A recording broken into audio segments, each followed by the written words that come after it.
Bon, on se retrouve, comme vous le savez, ceux qui attendaient déjà, pour le dernier live de l'année. Je suis en présence de Louis et de Yann. Comment ça va les gars?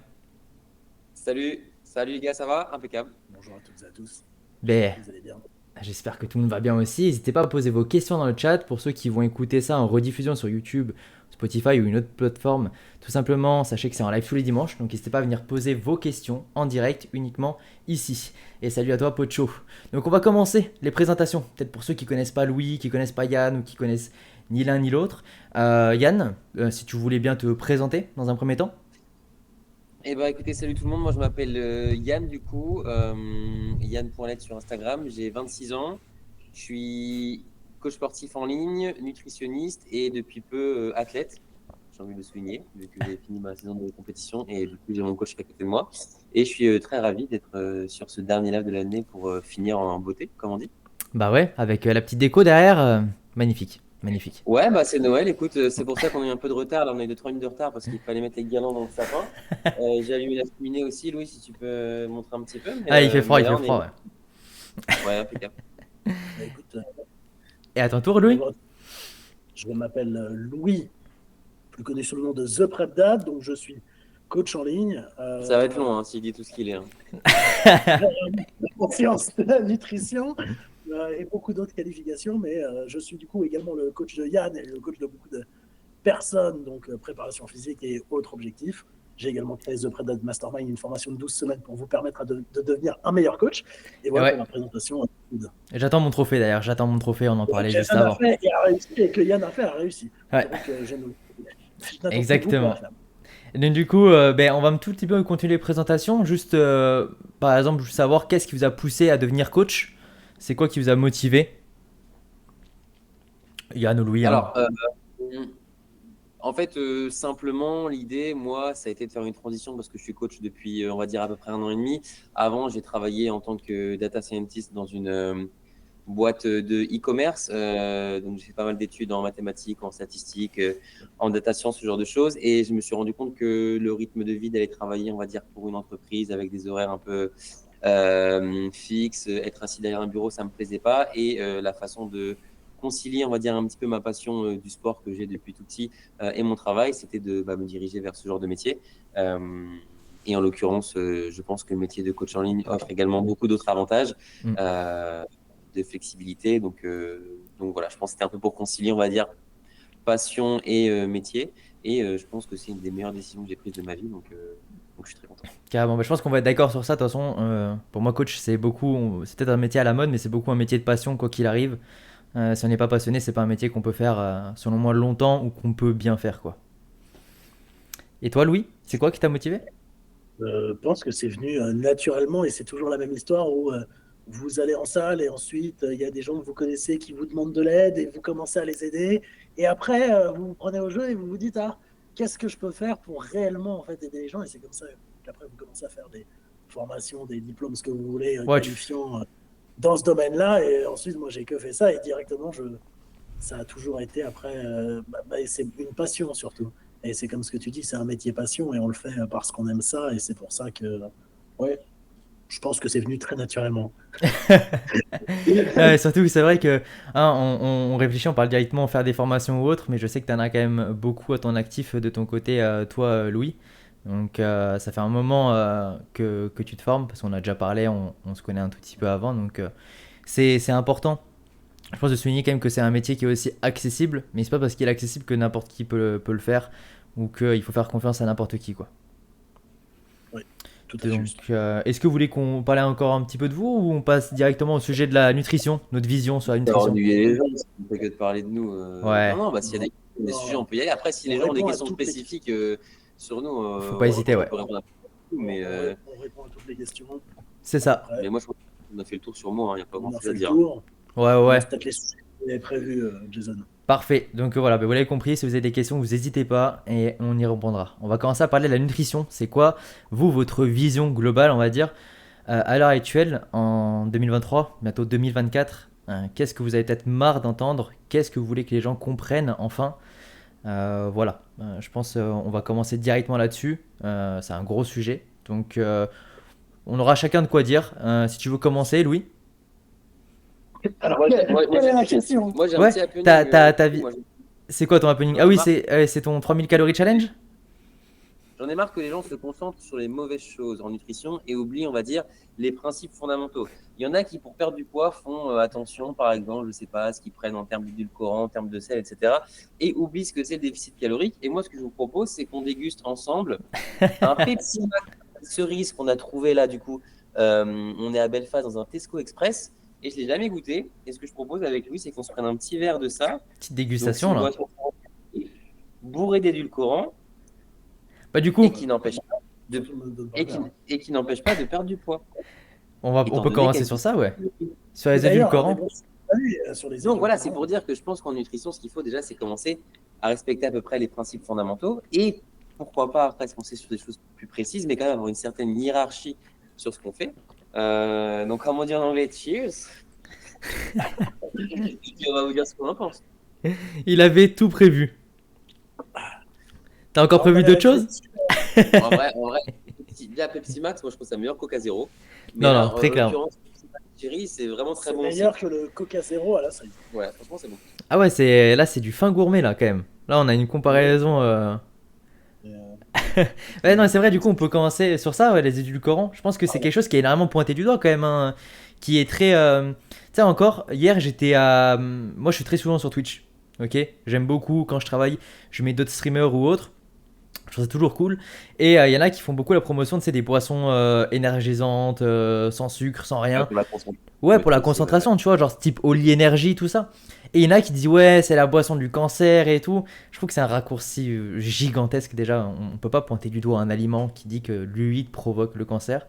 Je pense aux produits laitiers aussi qui sont beaucoup pointés du doigt sur ce sujet-là, malheureusement, tu vois. Et que les gens font. En fait, ils font des raccourcis plus gros que le monde, quoi, de manière générale. Je sais pas, sur les édulcorants, du moins, je trouve que ça, c'est triste. Et qu'il vaut mieux se concentrer sur d'autres choses. Et qu'ils avancent juste ça parce que, ben, sur CNews ou n'importe quelle autre émission, on va dire que c'est mauvais. Alors que les édulcorants, il y en a des millions déjà. Et il y en a certains qui ont des effets inoffensifs, qui ne font rien. Et ceux qui ont des mauvais effets, il faut vraiment avoir une très très très grosse quantité parfois, quoi. oui. Donc, oui. Non, mais déjà, ce qu'il faut dire, c'est qu'a priori, les édulcorants, ils vont remplacer des boissons en général qui contiennent du sucre. Et Ouais. du coup, potentiellement, cette réduction en sucre, elle est déjà bénéfique.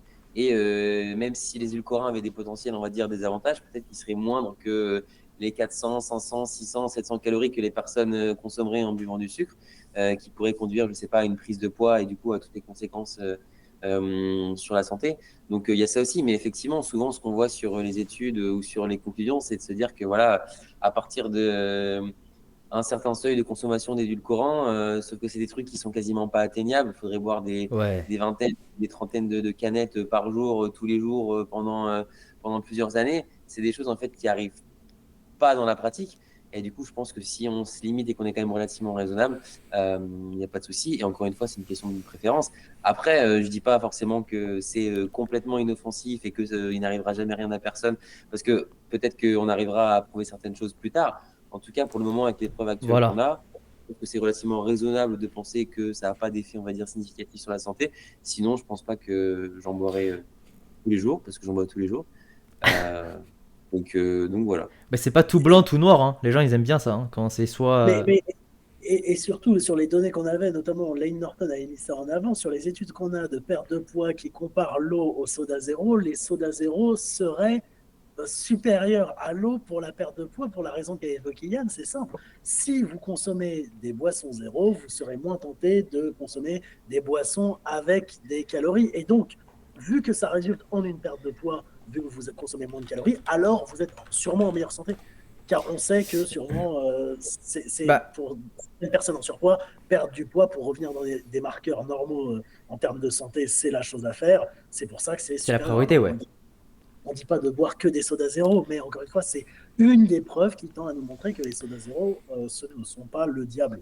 Mais je pense que les gens, en fait, souvent, tu vois, tu as dit la phrase que les boissons zéro, ça c'est une meilleure aide que l'eau pour perdre du poids. Et les gens ils vont faire le raccourci en mode ah bah du coup t'es en train de dire qu'il faut pas boire d'eau, il faut boire que du Coca zéro, tu vois. Encore une fois, il faut trouver juste ce milieu. C'est que si tu te bois un petit Coca zéro dans la journée, ça peut t'éviter d'en boire déjà un avec du sucre ou de consommer d'autres aliments avec du sucre qui vont t'augmenter tes apports quoi. Et on a Andros qui nous demande est-ce que l'aspartame est cancérigène du coup ou pas. En plus on a des études récemment qui ont été dessus. Peut-être que toi tu as le nom directement Louis de l'étude qui te parle. Tu sais, il y en a une qui avait tourné. Non, mais je crois que c'était non, c'était un rapport, c'était pas un Un rapport rapport de de l'OMS. l'OMS Ouais, qui venait montrer que c'était en je sais plus quelle classe, mais la même Potentiellement cancérigène de potentiellement quelques ouais, comme c'est qu'il est ouais, ça c'est que c'est rentré dans une certaine case et je à partir crois de doses, quoi. ouais, je c'est crois la que c'est même que la je crois que c'est genre 23 canettes de Coca zéro à partir de 23 canettes et il faut y aller par jour hein. C'est pas genre dans ta vie hein, c'est donc pour boire 23 canettes, c'est-à-dire que tu dois en boire une par heure. On met malade avec l'aspartame, normalement, si tout se passe bien. Donc voilà pour répondre à ta question Androse. Vous en pensez quoi sinon vous de traquer tout ce qui est calories, de peser les aliments ou autre? Ça aussi on lit beaucoup de choses dessus, de gens qui disent que c'est pas bon, que c'est malsain, c'est un comportement voilà qui montre un trouble du comportement alimentaire parfois aussi. Vous en pensez quoi? ça dépend de l'objectif. Ouais, ça dépend du profil, Encore bah une ouais. fois, il y a des profils qui n'auront pas besoin de traquer les calories, de peser leurs aliments pour perdre du poids. Et on sait aujourd'hui qu'on a beaucoup de non-tracking méthodes qui aident tout simplement à rentrer dans un déficit sans s'en rendre compte et sans peser les aliments. Bah, une tracking méthode, c'est par exemple de remplacer les boissons, on va dire, sucrées par des boissons édulcorantes. Voilà. Tu traques rien, tu pèses rien. Tu fais ce qu'on appelle un food swap, je crois, un truc comme ça. Ouais, c'est ça. Ouais. Et ça réduit tes calories, mais tu comptes pas forcément. Mais c'est une sorte d'habitude. Et ensuite, encore une fois, si demain vous avez un réel objectif en termes de composition corporelle, avoir un minimum de données sur ce que vous consommez et ou du moins être au moins au courant de ce que vous consommez, c'est-à-dire avoir fait, on va dire, au moins 2 semaines en traquant tout ce que vous consommez pour avoir Ouais. une idée de ce que vous consommez globalement, c'est quelque chose d'important. Et par exemple, Yann a fait une compétition de bodybuilding et a atteint un niveau de masse grasse relativement bas, même s'il n'était selon moi pas assez bas et selon les juges non plus. Mais évidemment, Yann a traqué ce qu'il mangeait et Yann a tué les trucs du comportement alimentaire. Bah non. Et puis Mais- l'idée, c'est de se dire que, encore une fois, ça dépend des objectifs, ça dépend du profil de la personne, de sa relation avec la nourriture. Par exemple, moi, j'étais tout à fait OK de faire ça et je me serais même pas vu faire autrement. Moi, si j'avais eu une plus grande flexibilité, je me serais senti mal et je pense que j'aurais été perdu, que je me serais posé trop de questions et que j'aurais pas réussi à faire ce que j'ai réussi à faire. Et encore une fois, là, on parle de nutrition pour la performance. Donc, je pense Ouais. que pour justement ces problématiques-là, c'est d'autant plus intéressant d'être précis. Et comme disait Louis, collecter des données, traquer des données, ça permet aussi de les utiliser par la suite. On sait exactement ce que j'ai mangé au cours des 12 derniers mois. Et quand du coup, je vais refaire des compétitions, on sait exactement ce que j'ai mangé, ce qui a fonctionné, ce qui n'aurait pas fonctionné. En l'occurrence, tout a fonctionné. Et du coup, on sait qu'on pourra réappliquer à peu près les mêmes choses. La les prochaine mêmes fois, ouais. grandeurs, combien de calories j'ai perdu, on va dire, enfin, quel nombre de kilogrammes par semaine, les recharges avant la compétition, ce genre de choses. Donc, pour, on va dire, des athlètes ou la nutrition de la performance et des personnes qui n'ont pas de souci avec la nourriture, je pense que c'est bien. Après, il y a plein d'autres méthodes, Oui. mais encore une fois, c'est une approche individualisée. Et je pense que pour un coach, la meilleure façon de savoir ce qu'il faut utiliser pour une personne, bah, déjà, c'est de communiquer avec elle, de savoir ce qu'elle a C'est ça. envie de faire, les habitudes qu'elle a, et ne pas forcer quelqu'un à utiliser une approche dont elle n'aurait pas envie. Et c'est là où il peut y avoir des problèmes. Mais moi, en Toujours l'occurrence, demander, oui. parce que c'est ce qui me correspond le mieux, je me pose pas de questions, j'applique, je progresse, et puis Bah, comme tu as dit, je pense que selon tu sais, l'objectif de la personne, tu vois, toi c'est pour une compète ou autre, forcément ça demande d'être plus précis, ça demande quand même plus de données qu'une personne, même si encore c'est pas du tout péjoratif ce terme, mais lambda, tu sais, qui veut perdre du poids, tu as quand même plus de choix. Toi c'est pour une compétition, donc c'est quand même différent. On a deux questions. Est-ce que boire du zéro, c'est tromper son cerveau? Donc, je sais pas ce que tu entends par tromper ton cerveau. Est-ce que c'est parce qu'on entend ça aussi que ça fait un faux pic d'insuline des fois au bord du zéro, alors que pas du tout, hein, ça fait pas de pic d'insuline. Donc si tu peux juste un tout petit peu détailler ce que tu entends par tromper ton cerveau. Je sais pas si vous comprenez quelque chose par rapport à ça. Aussi, c'est sûrement par rapport à ce que tu viens de dire, Oui, par voilà. rapport au pic d'insuline. Mais Ouais. encore une fois, pas car tu as un goût sucré que ça vient avoir le même effet que ce que du sucre aurait sur toi en termes de glycémie, tout simplement. Ouais, ça. Bah, c'est plus, tu te trompes toi-même dans le sens où, tu sais, genre, c'est pas vraiment te tromper, c'est juste que ben, t'as exactement le même produit, qui a un tout petit peu un goût différent. Donc tu as l'impression de consommer du sucre. Donc peut-être que si tu avais envie de sucre, ça peut passer le truc, tu vois, alors que tu n'en as pas réellement eu. Ça peut Ouais, dans être ce ça. cas-là, mais ouais, donc, ok, donc dans ce cas-là, tu peux tromper ton cerveau effectivement en lui apportant, on va dire, ce type de plaisir-là. Et c'est ce qu'on disait au début. Si ça te permet de ne pas consommer d'autres types de boissons ou même d'autres types d'aliments. Moi, je sais que dans les périodes où j'avais très faim, alors déjà, c'est des boissons gazeuses la plupart du temps. Donc, moi, les boissons gazeuses, ça me coupe un peu la faim. Ce Oui. goût sucré me coupe aussi un peu la faim et m'apporte un certain plaisir que je retrouvais pas forcément dans les aliments que j'avais ou moins. Donc, peut-être que j'ai trompé mon cerveau à ce niveau-là et je lui en suis désolé. Mais, euh, mais je pense que tromper le cerveau, c'est pas péjoratif dans ce contexte-là, du coup. Ouais, c'est Au ça. contraire, c'est une stratégie. Comme tu pourrais, par exemple, tromper ton estomac en utilisant, je sais pas, des aliments avec un plus gros volume alimentaire. Il y a moins de calories, mais du coup, à la fin du repas, enfin, il y a le même nombre de calories, mais à la fin du repas, tu es plus rassasié, donc tu l'as Ouais, trompé en quelque sorte.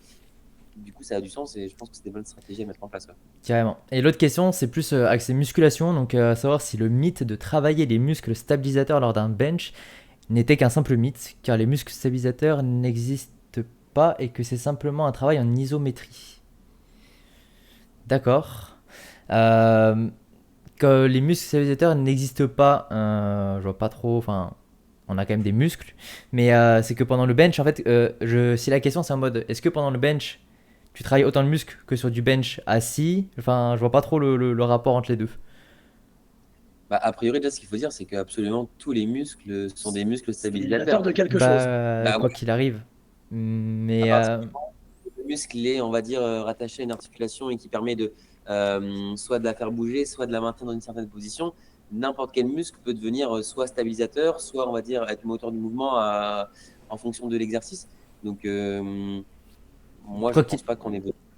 non, quoi qu'il arrive, c'est pas un mythe que, enfin, ça n'existe pas. J'avais jamais eu entendu ça d'ailleurs, que ça n'existait pas, les muscles stabilisateurs. Et est-ce que c'est seulement un travail en isométrie? Je sais pas si tu t'es pas un peu juste perdu dans la question.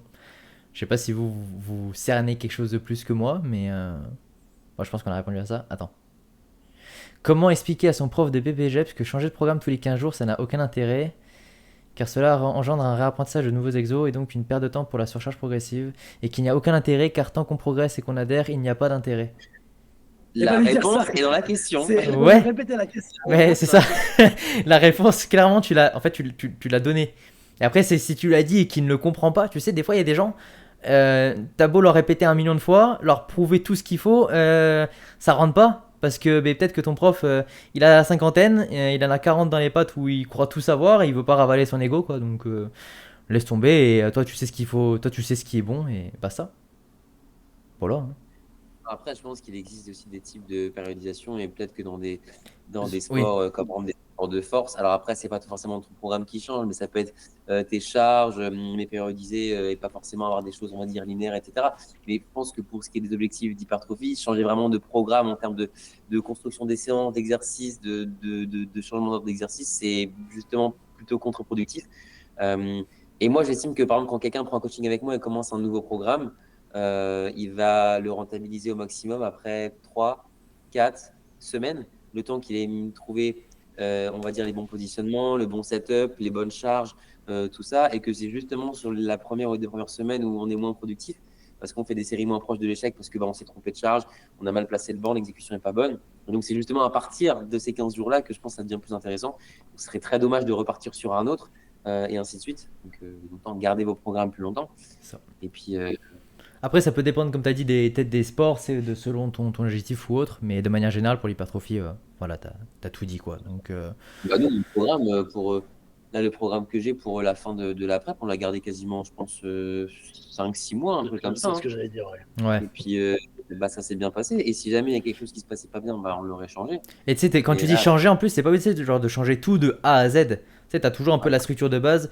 et tu vas peut-être modifier juste un choix d'exercice, un ordre, un volume. Ça peut juste être un angle de travail, par exemple. Donc, tu vois, ça peut vraiment juste être ça, un changement. Quand on parle de changer, tu sais, t'es pas obligé de dire je refais un programme et je remets aucun exercice que j'avais déjà avant, tu vois. Parce qu'il y a aussi beaucoup de personnes, c'est en mode bah, j'ai un nouveau programme, mais j'avais déjà ces exercices-là avant. Selon l'ordre que tu as mis, si tu as changé l'ordre, il y a plein de choses qui sont à prendre en compte. Il n'y a pas que le choix de l'exercice, quoi. En parlant de la prep, du coup, moi, c'est quelque chose que je suis vraiment pas là-dedans, dans la préparation d'athlète ou autre, mais je voulais qu'on aborde ça. Comment s'est passé, on va dire, tout ce qui est refeed, rétention d'eau, tout ça, par rapport à ta prépa, à toi, Yann, si vous voulez en parler, Louis et Yann, du coup. Après, t'en as fait une compète, toi, quand même. Ouais, j'en ai fait une, mais j'y connaissais rien à ce moment-là, honnêtement. Et j'étais juste suivi, tu sais, genre, je faisais ce qu'il fallait faire, et puis la recharge elle est arrivée le lendemain parce qu'elle était trop tardive. Le lendemain, c'est-à-dire. Ben, en gros, j'ai rechargé après la compète, j'ai continué à bouffer, tu vois, à faire un bon gros McDo là, et à manger, je pense, 500 grammes tête de glace. Et c'est quand je suis rentré après chez moi que j'étais vraiment hyper bien. Que le physique était mieux, ouais. Ouais, ouais, que le physique était bien mieux, ouais. Parce que j'étais, honnêtement, j'étais, allez, à demi-plat, on va dire, sur scène, quoi. Et après, Ouais, ok. bon, j'étais pas bien lourd, hein, je faisais 60 kilos, 60 kilos et demi pour 1m67, quoi. Donc, après la compète, j'étais du coup à 61 et demi. Et là, j'étais mieux. Ouais, ok. Donc, Bah écoute, Louis, si tu veux passer un peu les dernières semaines avant la compétition. Par rapport à quoi et quelle partie exactement? ben, la dernière compète de Yann, surtout. Comment en fait t'as géré même les premières de manière générale, je sais pas trop comment vous êtes organisé pour mettre en place les premières décharges, recharges, je sais pas comment ce que vous avez fait exactement en fait. En fait, je pense qu'il y a besoin de faire beaucoup moins de choses que ce que l'on pense pour que ça réussisse. C'est-à-dire que je pense que la plupart des personnes qui font des compétitions ruinent leur physique à cause des 7 derniers jours où elles se mettent à faire des choses qu'elles n'ont jamais fait Mm. durant la préparation. C'est-à-dire que d'un coup, j'en vois certains qui font des waterloads. Alors, ça veut dire qu'ils boivent 8 litres, 9 litres 3 jours avant la compète, alors qu'ils n'ont jamais fait ça, où ils se mettent à couper ou mettre plus de sel, mettre plus ou moins d'eau, mettre énormément de glucides, ou plus du tout alors qu'ils ne l'ont jamais fait, couper les protéines ou les légumes le jour avant pour la digestion, c'est évident. Mais encore une fois, il y a quelque chose qui n'est vraiment pas sorcier, c'est-à-dire que juste vous devez traquer un certain nombre de données pendant un certain temps, regarder à quel moment le physique de la personne est plus ou moins le mieux en fonction de certains jours, et ensuite une fois que vous avez trouvé le meilleur physique de la personne, vous tentez juste de le maintenir. Et c'est ce qu'on a fait en fait à chaque fois, et puis on a trouvé quelque chose qui fonctionnait plutôt bien. On l'a fait, Yann n'a pas changé ni l'eau ni le sel qu'il consommait jusqu'à la fin. Il consommait combien 5 litres 5 litres d'eau, 6 grammes de sel, du jour 1 de la prépa au jour J-1. Ouais. Donc, il y a rien qui n'a changé. Je ne me suis pas pris la tête avec ça. J'avais la même quantité d'eau, la même quantité de sel. On n'a fait aucune manipulation. Et l'idée que Louis explique, c'est si 2 jours avant le show ou un jour avant le show, mon physique est bien, c'est le physique qu'on a envie d'apporter sur scène, et bah, pourquoi changer? Pourquoi prendre le risque de C'est changer sûr. quelque chose? Du coup, d'où l'idée d'être prêt un peu plus tôt que sa compétition. Si tu es prêt à 2 semaines ou une semaine avant ta compétition, tu n'as plus qu'à maintenir ton physique. Si Mm. tu comptes sur les derniers jours pour complètement le changer en essayant, je ne sais pas, de perdre toute l'octa, etc., c'est quand même relativement risqué. Et comme tu disais, comment ça s'est passé la décharge-recharge? Il n'y a pas eu de décharge. Ouais. Il n'y a pas eu de décharge. En fait, déjà, il n'y a pas besoin forcément de faire une décharge à pour, on va partir du dire, moment où de toute façon tu es déjà assez. recharger ses stocks de glycogène. On n'est pas descendu en dessous de, il me semble, 250, voire presque 300 grammes de carbs par jour Ah ouais. pendant la prépa. On est descendu en dessous de 2400 calories. Il n'y a pas eu de décharge à proprement parler. Là où des personnes consomment 0 carbs de plusieurs jours de suite, moi j'avais au moins 250 tous les jours. J'étais sec. Et comme dit Louis, dès que on a un physique, dès que le physique est bien, on le maintient. Et du coup, c'est pour aussi relier le sujet qu'on avait avant, où on parlait des boissons avec édulcorants. Ouais. Moi, je consommais pas mal de boissons édulcorantes avant la compétition, les mois avant la compétition. Même la semaine d'avant ou les semaines d'avant, je prenais 3 monsters par jour. Parce que j'en avais besoin, ça m'aidait à couper la faim, ça m'aidait à avoir de l'énergie, j'aimais bien. C'était mon petit truc. Et la veille de la compétition, j'ai demandé à Louis, est-ce que tu veux que je réduise, est-ce qu'aujourd'hui je réduis les monsters? Ouais. Il m'a dit, t'étais sec hier. J'ai fait, ouais. Il m'a dit, t'étais sec avant-hier. J'ai dit, ouais. Il m'a dit, pourquoi tu changerais quelque chose aujourd'hui?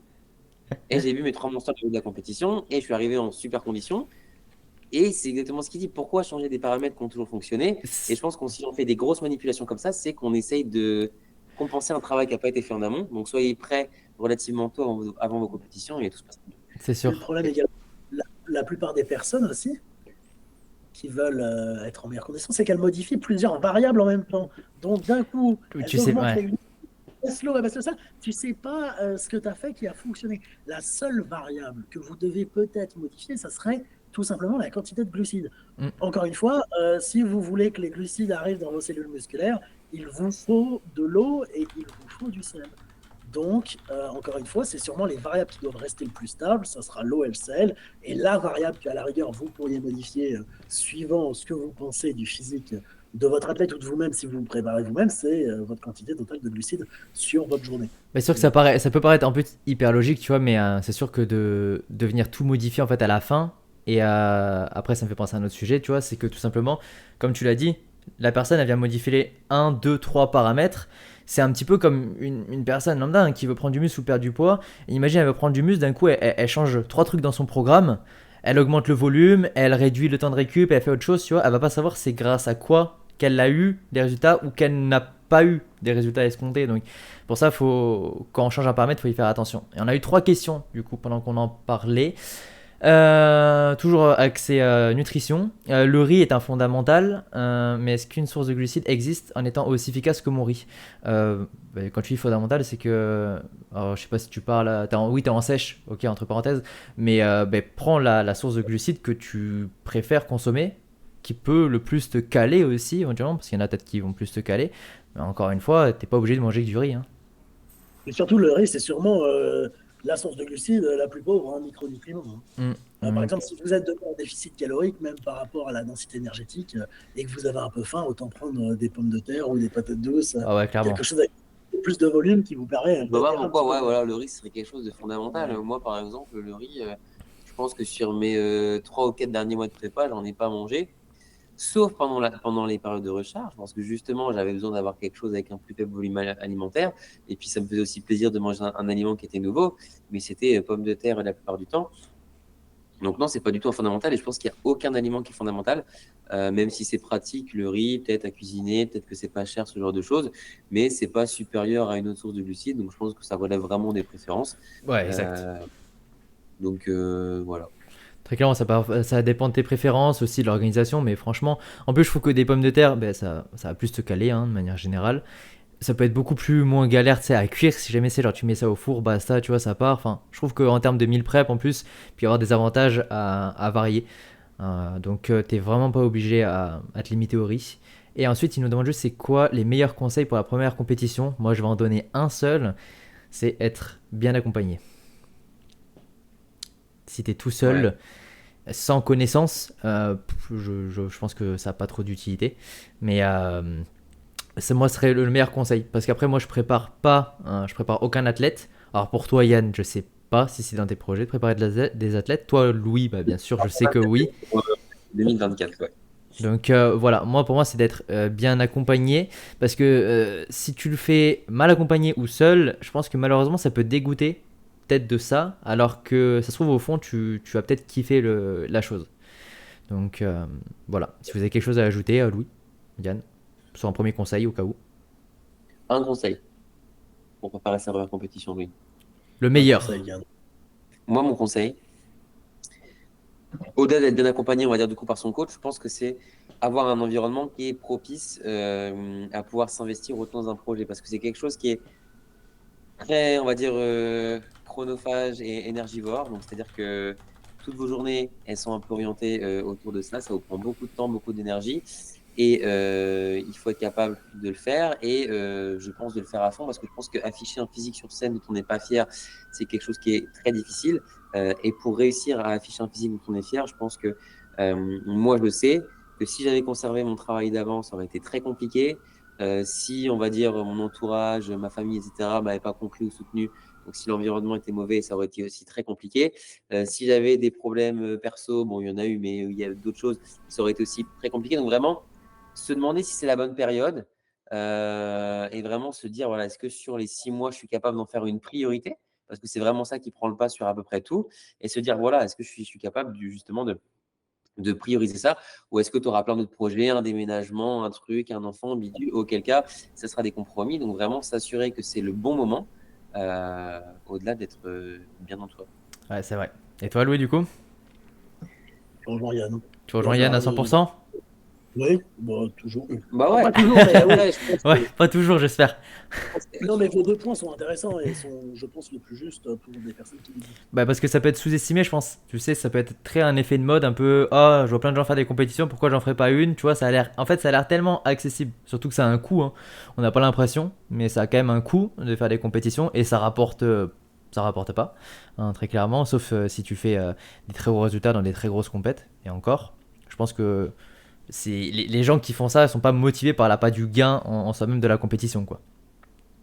et puis ce que j'allais dire aussi, c'est que faut se demander si on est prêt aussi. C'est-à-dire que, comme tu disais, j'ai l'impression que c'est une mode et que tu as un petit peu tout le monde qui veut faire une compétition, avoir l'expérience d'une compétition. Moi, je pense qu'il y a plein de personnes qui veulent en faire trop tôt. Mm. Parce que je pense que c'est malheureusement un sport où il faut quand même être un minimum compétitif et que de s'afficher sur scène avec un physique, comme je disais, dont on n'est pas fier, c'est peut-être un peu compliqué. Et c'est quelque chose qui nous engage sur du très long terme. Si demain, je sais pas, tu fais d'athlétisme et tu dis, vas-y, je vais participer à un 100 mètres, si t'es pas très bien préparé, je crois qu'il est encore là. Si t'es pas très bien préparé, etc., tu peux quand même faire la course et ça demande pas beaucoup de préparation. Ouais, Là, en l'occurrence, désolé, on est dans l'Airbnb, il y a des problèmes de chauffage. pas de souci.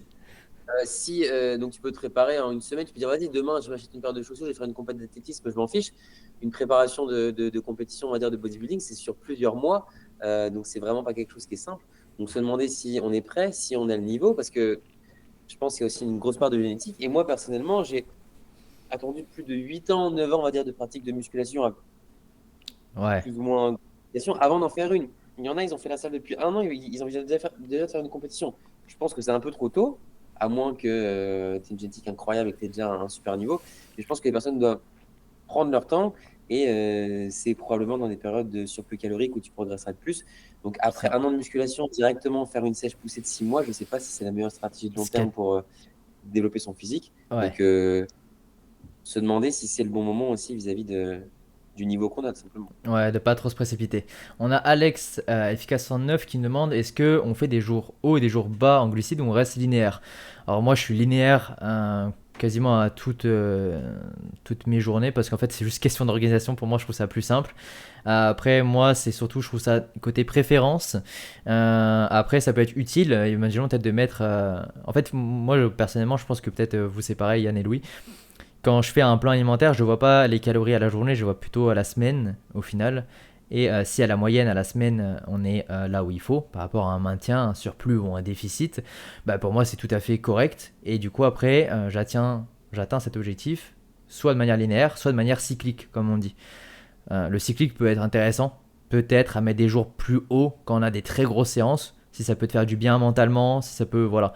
Mais encore une fois, je dirais que c'est pas obligatoire. Je sais pas comment tu fonctionnes, toi, Louis ou Yann, personnellement ou dans le coaching d'ailleurs, hein. Mais je pense, comme tu l'as dit déjà, ce qui compte la base, ce sont les calories à la semaine. Et le problème, notamment en préparation de beaucoup de coachs qui font faire des jours hauts et des jours bas, c'est qu'ils omettent le fait que la chose la plus importante reste les calories sur la semaine. Et donc au final, ils pensent faire des jours hauts, des jours bas et se retrouver en déficit de peut-être 500 calories par jour. Et au final, c'est 300 par jour. Donc encore une fois, ce qui compte réellement, ce sont les calories sur la semaine. Vous les répartissez comme vous voulez. Vous pourriez très bien faire des jours hauts, les jours de repos et des jours bas, les jours d'entraînement, ou l'inverse, ou juste avoir une diète linéaire. Avec Yann, on a fait ça et ça a très bien marché. Moi, c'était la même de tous les jours, Ouais. hein, c'est le plus Après, ouais. simple. Et puis Bon, après, peut-être qu'il y a des contextes ou des profils de personnes pour lesquels c'est plus adapté de fonctionner avec des totaux en calories différents. Si par exemple, tu as des personnes qui, la semaine, je sais pas, sont au travail, au bureau et n'ont pas de tentation et ont leur repas, c'est très simple. Et le week-end, préfèrent profiter, je sais pas, avec des amis, etc., avoir plus de calories. Bah, c'est pas forcément des jours hauts, des jours bas alternés, mais c'est voilà, je sais pas, par exemple, 2000 calories la semaine, 3000 calories le samedi et le dimanche, ça reviendrait au même que la moyenne pondérée du coup tous les jours de la semaine. Donc encore une fois, voilà. Et puis après, comme tu dis, peut-être que certains jours d'entraînement, pour des personnes, c'est plus agréable de s'entraîner avec plus de glucides. Moi, je pense que ça peut aussi avoir certains avantages de s'entraîner avec moins de glucides. Donc voilà, encore une fois, c'est une question de préférence, mais c'est pas quelque chose de magique. C'est-à-dire qu'au niveau de la perte de poids, faire un jour à 2000, un jour à 3000, un jour à 2000, un jour à 3000, c'est pareil que de manger 2500 tous les jours. Et c'est pas la différence entre les deux qui va, je sais pas, booster le métabolisme, faire ce genre de fluctuations. Donc, c'est vraiment de la préférence. Et il y a des personnes pour qui peut-être ça fonctionne mieux parce que se dire, ah bah tiens, demain, j'ai beaucoup de calories, du coup, aujourd'hui, j'en mange moins, mais comme ça, demain, je vais me faire plaisir. Elles arriveront mieux à tenir que quelqu'un qui aura un petit peu faim toute la semaine avec un intermédiaire. Voilà. Mais il n'y a rien de magie derrière tout ça. Il n'y a pas un nouveau concept.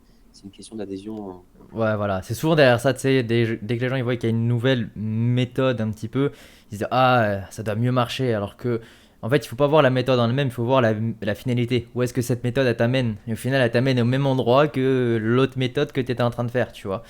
Donc, oui, il est possible d'augmenter le son de Louis et Yann. Je vais augmenter un petit peu. Hop.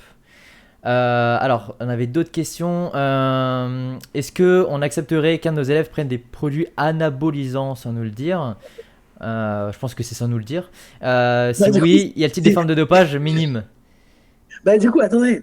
S'il nous le dit pas, on peut, on peut Ouais, accepter, on ne le mais, sait pas. mais moi Donc, personnellement, on va dire que même si on le sait, même s'il nous le dit, à partir du moment où Kanev me dit, ok, je prends des produits dopants, je dis bah ah il le dit, il nous le dit. Mais si moi s'il me le dit, je dirais bah écoute, on arrête le suivi parce que je ne veux pas coacher quelqu'un qui est sous produit anabolisant, vu que je ne connais absolument pas les effets, comment ça fonctionne ou autre, car je m'intéresse absolument pas. Donc par précaution, juste pour la santé de la personne ou autre, je veux pas être tenu responsable de ça. Donc non. Ça serait fini pour moi le suivi. Moi, j'ai un exemple très concret. C'est moi, j'ai mis du temps à avouer à Louis que j'utilisais des produits dopants. Au début, il savait pas. Bon, après, il a c'était vu. par rapport à la dose, je crois. Voilà, c'était par rapport à là. Après, bon, il a eu une progression, donc il s'est dit bon, il y a anguille sous roche. Et du coup, j'étais forcé de lui avouer. Mais voilà, mais il a quand même continué à m'accompagner parce que c'est quand même un sacré petit chimiste, hein. Donc, Putain. Non, attendez, sur jeuxvideo.com, ils disent un préparateur chimique. Non, mais pour être très sincère, Yann, Attends, on parle de toi sur évidemment, jeuxvideo.com ou j'ai raté un truc là? ouais, ça c'est une autre histoire. Mais Oh mon dieu. évidemment, euh, pour Yann, c'est une blague, elle ne prend pas de produits dopants. Et Il prend d'ailleurs, juste des de monsters, manière les gars. évidemment, vous ne devez. Enfin, moi, le seul truc que j'ai à dire par rapport à ça, si vous résidez en France ou dans quasiment tous les pays du monde, vous n'êtes pas censé prendre ces produits qui sont absolument illégaux.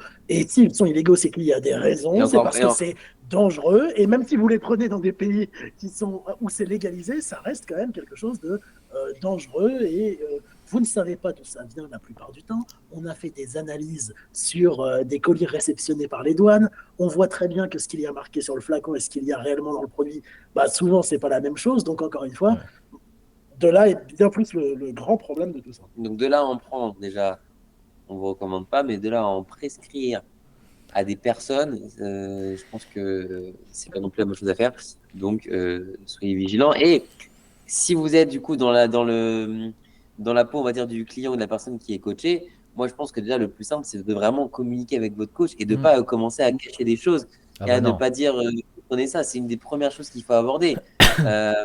Moi, je sais que quand je fais un appel avec un client, une des premières questions que je pose, c'est s'il souhaite utiliser des produits dopants à travers le coaching. Et j'ai déjà eu 2 appels où la personne avait dit que oui. Et je lui ai dit, bah, je pense que je suis pas la bonne personne pour t'accompagner. Et puis, on a discuté. Puis après, on a raccroché parce que voilà, c'est pas Faut être, légal de faire ça. Je suis pas qualifié. Enfin, je pense que personne n'est qualifié. faut être transparent quoi. Mais Hein. voilà, transparent, tout à fait. Mais du coup, Lenny, du coup, apparemment ton prof, il en a gros sur la patate. Il dit comme quoi on peut perdre du poids juste avec un programme d'entraînement pour prendre de la masse. Attends, il est possible de faire un programme d'entraînement pour prendre de la masse et recomposition corporelle sans plan alimentaire. Alors, bah, en fait, sur le papier, tu peux suivre un plan d'entraînement et juste prendre de la masse et perdre un peu de poids. Quand tu es débutant, tu peux quand même prendre de la masse en étant en déficit, mais c'est pas du tout optimal. Mais de manière générale, si tu veux perdre du poids, moi je m'attaquerai plus d'abord à la nutrition que juste l'entraînement. Parce que juste faire un entraînement, ça t'assure pas d'être en déficit. Tandis que juste la nutrition, tu peux t'assurer d'être en déficit en fait, tout simplement. Après, il dit sans plan alimentaire. Ça veut dire peut-être pas Ouais, une diète structurée, mais si par exemple, moi je dis à quelqu'un, bah tiens, entraîne-toi comme ça, et puis essaye de manger plus de protéines et essaye peut-être de ouais. te forcer un peu à manger. C'est pas un plan alimentaire. Je vais C'est des donner conseils quelques quoi. conseils. Peut-être que ces conseils ils suffiront pour cette personne à progresser. Mm. Donc non, il n'y a pas besoin. Je pense que ça permet d'optimiser encore une fois, mais il n'y a pas besoin. On peut très bien progresser en se prenant moins la tête. Je pense que c'est à peu près ce qui arrive à toutes les personnes qui commencent la muscu, je sais pas, au lycée ou un peu après. qui s'entraînent très bien, qui ne suivent pas encore de diète parce qu'ils sont chez les parents, qui se forcent un petit peu à manger, qui, comme moi, à la pause, mangeaient des biscuits, etc., pour essayer de manger un peu plus et de prendre du poids, ce genre de choses. Je n'avais pas de plan alimentaire, mais je progressais. Donc, il n'y a pas besoin de faire tout, on va dire, vraiment à 100% pour progresser. Après, pour progresser aussi vite que possible, là, oui, mais C'est ça. c'est pas forcément l'objectif de tout Mais le monde. il y a une différence entre progresser, juste progresser, et être optimal en fait. En fait, il y a même pas cette bonne différence, c'est qu'il y a un monde entre les deux. Et comme l'a dit Yann, hein, pour perdre du poids, juste des recommandations. Encore une fois, ça dépend. Si vous êtes quelqu'un qui est en surpoids ou même obèse, tu vois, je pense qu'il n'y a pas besoin d'avoir un plan hyper strict ou autre. Si par contre, c'est juste, enfin c'est pour perdre du poids, vraiment pour quelque chose de plus précis, que tu as déjà de l'expérience, que patati patata, là ça peut être intéressant d'avoir quelque chose de plus précis parce qu'il y a plusieurs paramètres à prendre en compte certainement. Euh, Vous qui êtes des adeptes du high carb low fat, quelles sont vos sources de lipides préférées? Alors moi je suis pas forcément un adepte du high carb low fat. Je sais pas, peut-être si tu parles de Louis ou Yann. Je suis Moi non de rien plus. du tout. Mais en fait, encore une fois, c'est pas parce que beaucoup de stratégies alimentaires qu'on peut mettre en place pourraient s'apparenter à ça Hmm, qu'on est des adeptes de ça. Je ouais suis ça. adepte d'avoir n'importe quel type de nutrition qui vous permet d'adhérer à votre plan. Ce que Et j'allais dire. il y a certaines personnes qui adhèrent. Enfin, Beaucoup. moi, je coaching beaucoup de personnes qui adhèrent mieux avec du high carb. Et on va pas dire low fat parce que déjà, il faudrait définir ce que c'est low fat. Ouais, parce qu'il faut. Mais Ouais. il y a low et low, mais il y a beaucoup de personnes qui adhèrent mieux. Pourquoi? Tout simplement, c'est avoir plus de glucides, c'est souvent avoir plus de volume alimentaire, et donc c'est plus simple, notamment en déficit, de suivre votre déficit si vous avez plus de volume alimentaire. Ouais. Et du coup, pour répondre à la deuxième partie de la question, enfin, moi, ma source de glucides préférée en ce moment, Non, c'est de la lipides. burrata. Source de De lipides. lipides, Ouais. ouais, c'est la burrata. J'aime bien le Nutella aussi en ce moment. J'en mange un peu trop d'ailleurs. Là, j'ai acheté du beurre de noix de cajou. C'est pas mal. Pas mal du tout. Donc voilà. Non, c'est vrai C'est que mes préférés. la burrata, c'est une bonne source de lipides et de protéines. Non, mais Ouais. c'est très bon. Non, mais c'est très bon. C'est vraiment mes préférés. Vraiment, Mais après, moi, perso, pour les sources de lipides, c'est beurre d'oléagineux, hein, beurre d'amande, de l'avocat, le jaune d'œuf, le poisson gras, honnêtement. Et voilà, il y a rien. Enfin, moi, je vais pas du tout dans l'exotype, dans les sources de lipides. Et Après, voilà. moi, Après, quand tu dis low fat, faut faire attention, juste parce que quand on descend pas non plus trop bas, quoi. Enfin, faut pas non plus, on n'est pas genre à 5 grammes de lipides par jour, quoi. Faut pas abuser, hein. après, quand je disais préféré, je plaisantais, je dis en termes de goût. Mais après, Oui. en termes de ce que je préfère utiliser, on va dire, ça dépend des périodes. Par exemple, en période de surplus calorique, quand j'avais du mal à manger, bah, je mettais un peu plus d'huile parce que c'était plus facile pour moi Ah oui. d'ingérer ces quantités-là. Au contraire, en période de sèche où j'avais très faim, bah, on avait tendance à remplacer un peu d'huile peut-être par des noix de cajou ou d'autres types de noix, par exemple, que moi j'aimais plus. Bah, parce que entre mettre un peu d'huile, parce que on met 10 grammes d'huile, c'est à peu près c'est 90 calories, donc Ouais. c'est quand même pas rien. Et 90 calories, c'est peut-être à peu près 15 grammes de noix de cajou. Bah, moi, je préférais manger ça, ça m'apportait plus de plaisir. Donc, j'ai un peu switché là-dessus. Mais sinon, il y a beaucoup de bonnes sources de lipides, même que ce soit des œufs, ce genre de choses. Euh, L'avocat, comme tu le disais, les poissons gras. Donc, en fait, il y a plein de choses et je pense que faut voir ce que les personnes que vous encadrez préfèrent. Ouais, très clairement. Euh, mais je pense que j'avais 20 grammes d'huile à certains repas en prise de masse parce que Ouais. bah, c'était compliqué. Ça peut Maintenant, aider je de préfère fou, en avoir hein. beaucoup. En prise de masse, quand tu Et dois monter haut en calories. ah,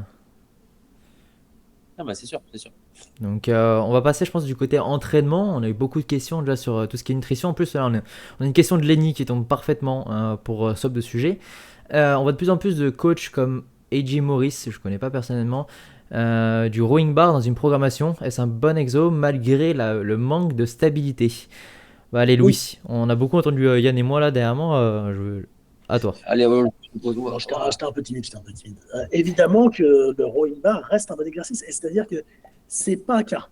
En fait, l'hypertrophie, ça implique plus de choses, sûrement, qu'être stable et pouvoir aller proche de l'échec. Parce que sur le moyen long terme, il faut être capable, et une des choses les plus importantes pour la longévité, ce sera de bouger dans différents plans de l'espace.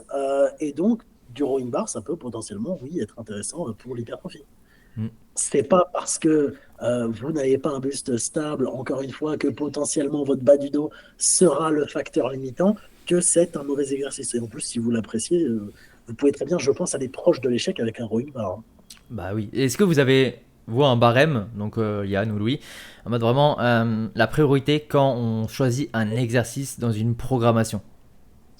C'est quoi la première chose qui fait que, ok, je vais prendre cet exercice-là? Hormis du fait que il veut travailler le dos, je prends un exercice qui travaille le grand dorsal ou qui travaille le trapèze. Bah, Au-delà de c'est ça. ce que j'allais dire. Moi, Oui, j'allais dire la oui, c'est priorité, la c'est priorité, c'est l'exercice ça. de Mais travail, la fonction du muscle que tu veux développer.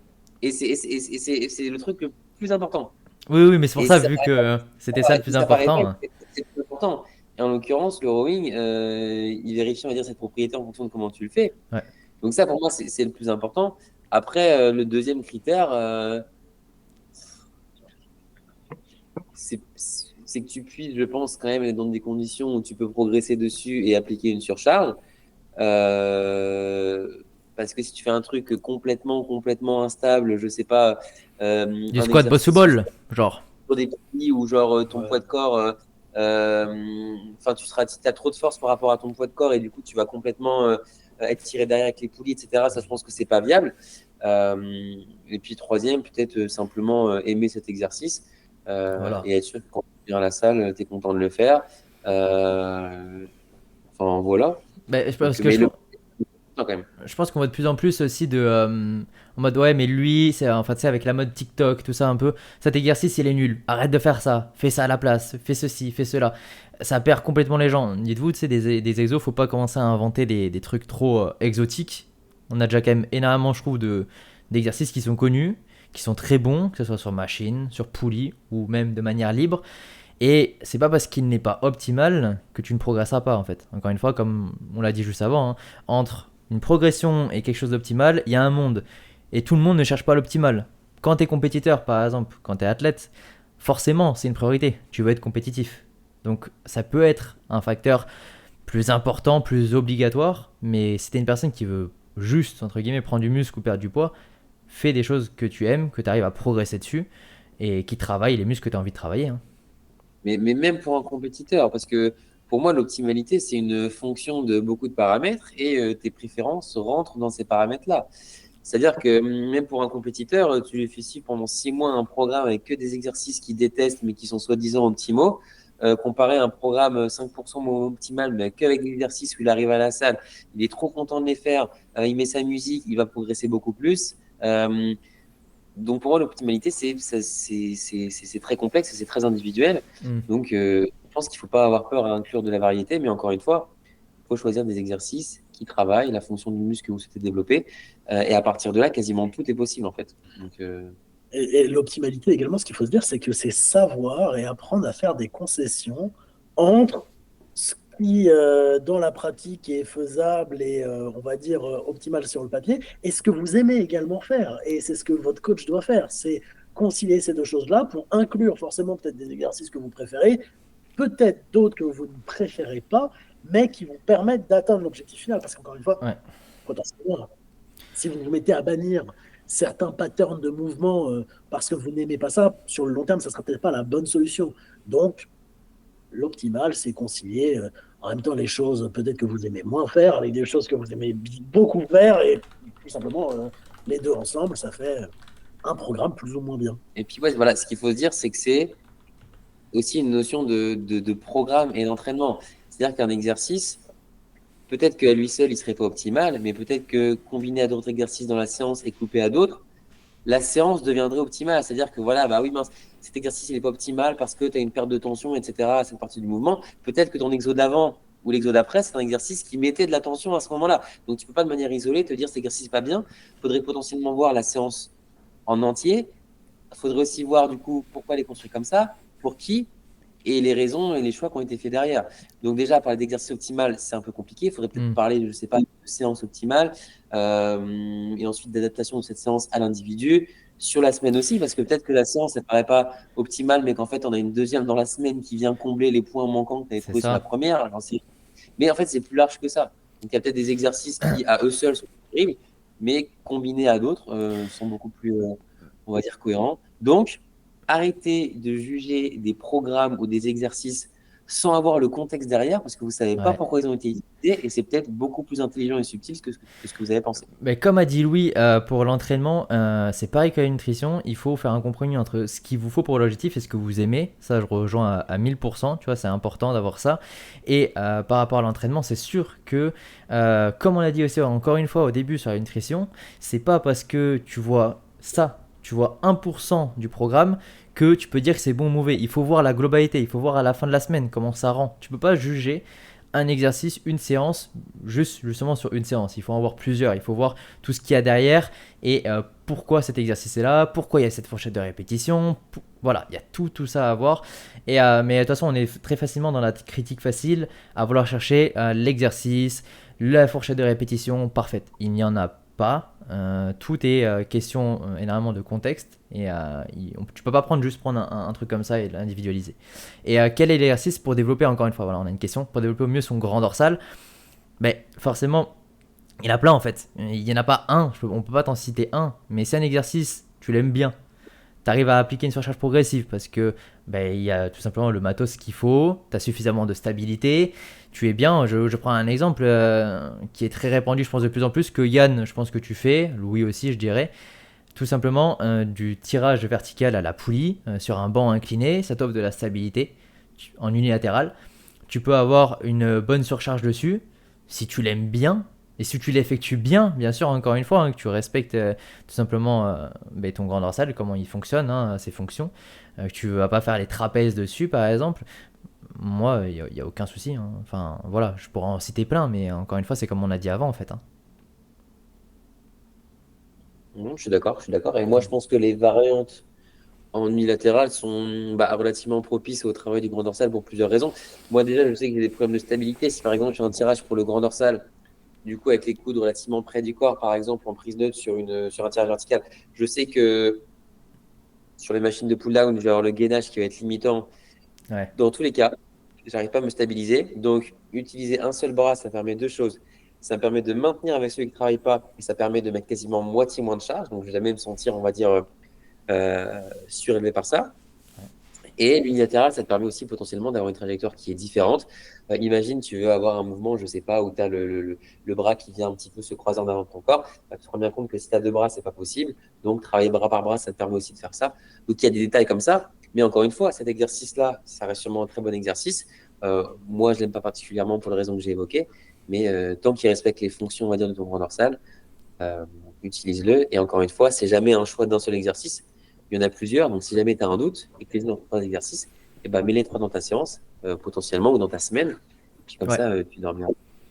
Okay. Et je crois qu'en fait, alors il y a Lenny qui nous pose deux questions, mais je crois que Lenny il est en train de préparer un gros dossier pour son prof de PS et quand il va le revoir, il va juste le fumer en fait, parce qu'il il veut le fumer son prof. Il va arriver, il va prendre sa place. Prochain live avec le prof de Lenny, je pense. Donne le live à ton prof de BPJEPS et t'inquiète, on va discuter, je pense. Peut-on donner quel argument peut-on donner à son prof que le temps de repos court pour l'hypertrophie n'est pas le meilleur?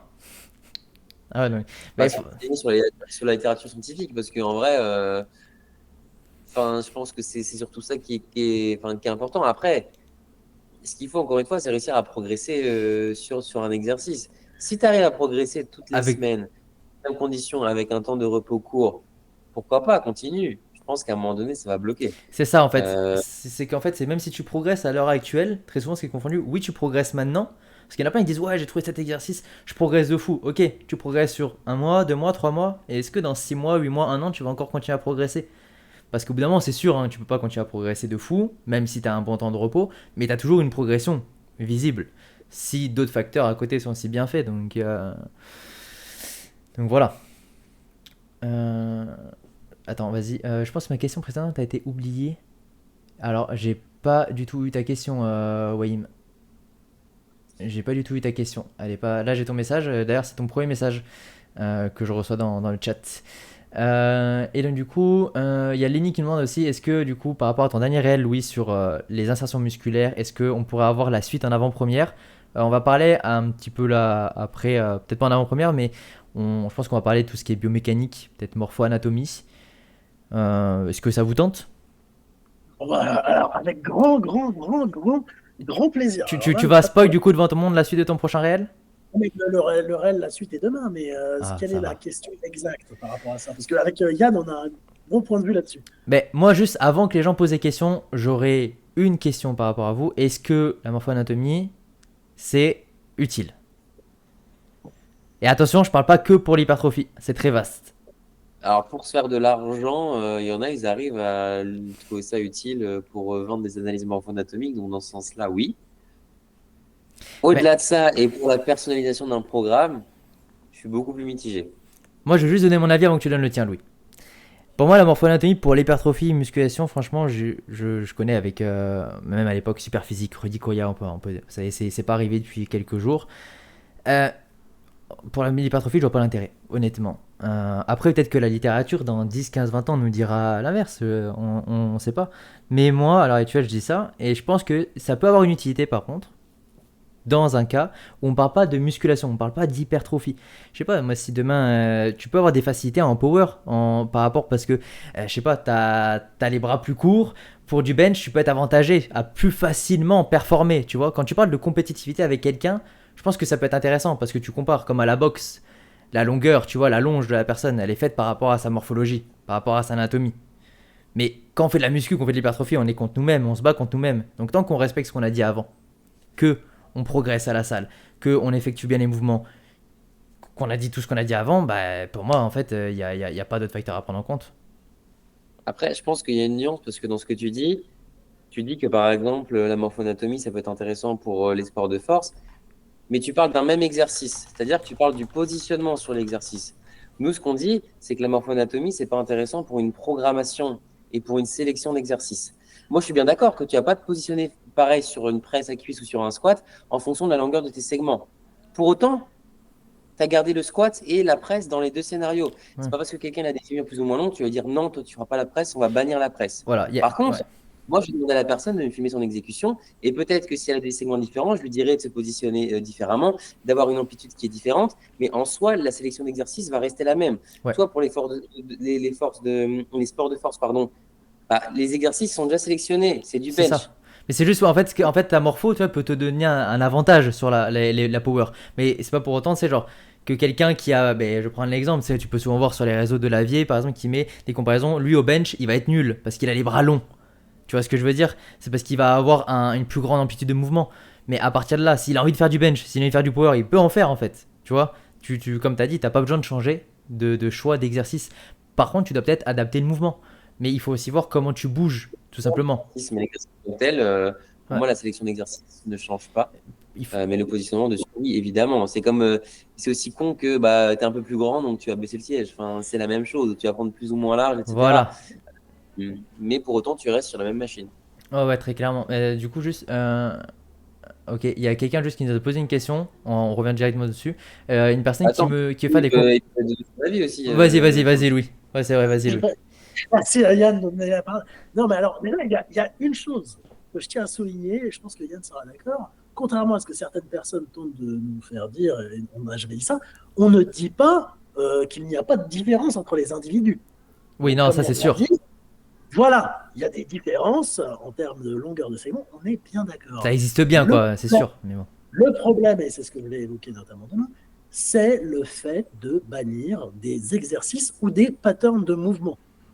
Ok. Là, c'est un problème potentiellement de bannir n'importe quelle extension de hanche pour tout le monde sous prétexte que tu as telle ou telle taille de fémur, que soi-disant et que soi-disant tu as telle ou telle longueur musculaire. Alors, enfin, longueur des muscles, car d'ailleurs, si vous tentez de traduire en anglais longueur musculaire, alors déjà, vous ne pouvez pas le traduire comme muscle length parce que ce n'est pas la même chose, ce serait plutôt muscle bellies. Faites des recherches et regardez ce que vous trouvez dans le milieu anglophone et dans le milieu scientifique, parce que lorsque l'on est un scientifique, on ne prend pas ce qui nous arrange dans certains domaines, on prend l'ensemble des preuves et on tente d'en tirer des conclusions, et tenter de faire des vraies recherches, pas sur un forum, non, des vraies recherches sur ce que serait la morpho-anatomie.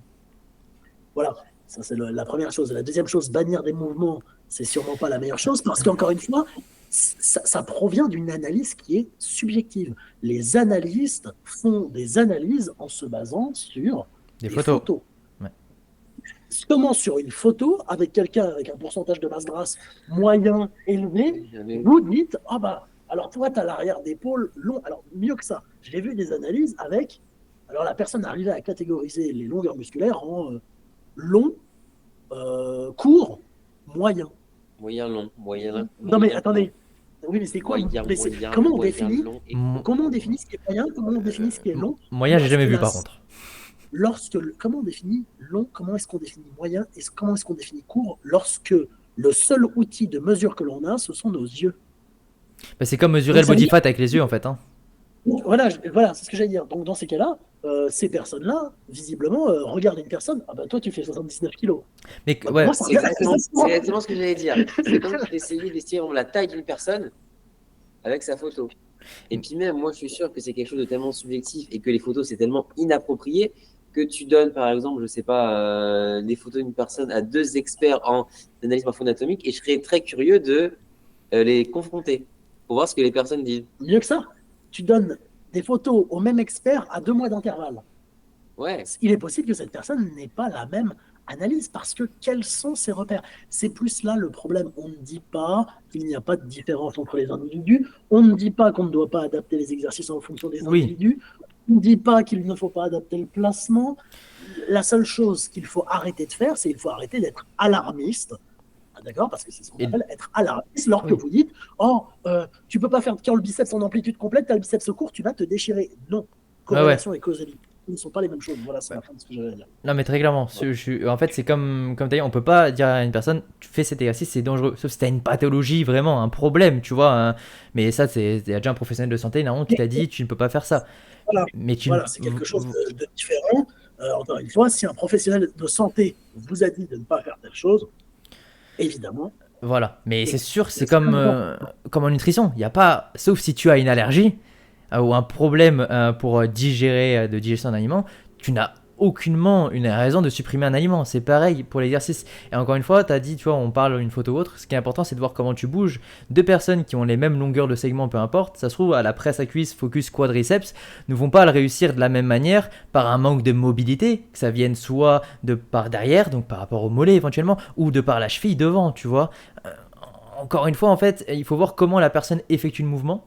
C'est pour ça que c'est hyper important, nous on le répète tout le temps, en tant que coach, quand on commence un suivi, c'est de se filmer sur toutes les exécutions. C'est pas est-ce que tu fais bien le mouvement, oui il y a ça, mais est-ce que tu es optimal dessus, est-ce qu'on peut pas l'améliorer, est-ce que je peux, si je vois que tu as un petit problème à la presse, est-ce que je peux pas te mettre un échauffement avant qui peut t'aider à avoir une meilleure mobilité encore une fois.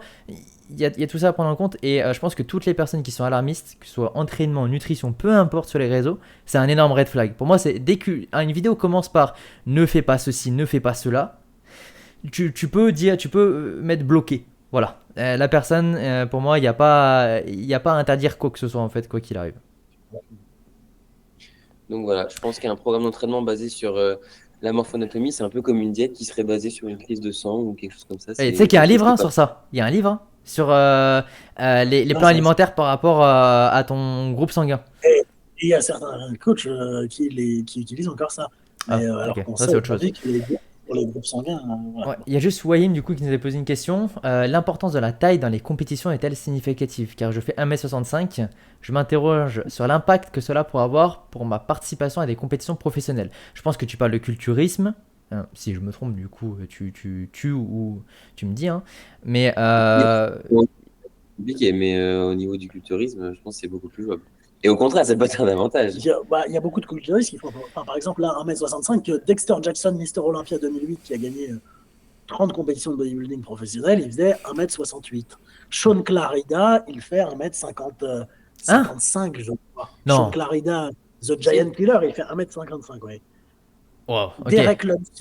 Derek Lunsford, Monsieur Olympia, je pense qu'il ne fait pas 1m70. Adi Choupan ne doit pas faire 1m70. Nicolas Villou fait 1m65. Ce sont des beaux. Enfin, 1m65. Terence Ruffin aussi est petit. Après, il n'a pas un niveau du palmarès. Il a quand même un palmarès. Il n'a pas gagné Olympia, mais il a un bon palmarès quand même. Il n'est pas bien grand. Terence Ruffin. Ah oui, Terence Ruffin. Il fait pas la même taille, il fait 1m68, je crois. Ouais, je crois il fait la même taille que moi, donc 1m68. Normalement. Parce que je me rappelle, j'avais comparé. Ça dépend des catégories, mais à savoir que par exemple en classique physique, cette catégorie est divisée par classe. qui se font par taille des personnes. Donc, a priori, tu te retrouverais qu'on des personnes de la même taille que toi.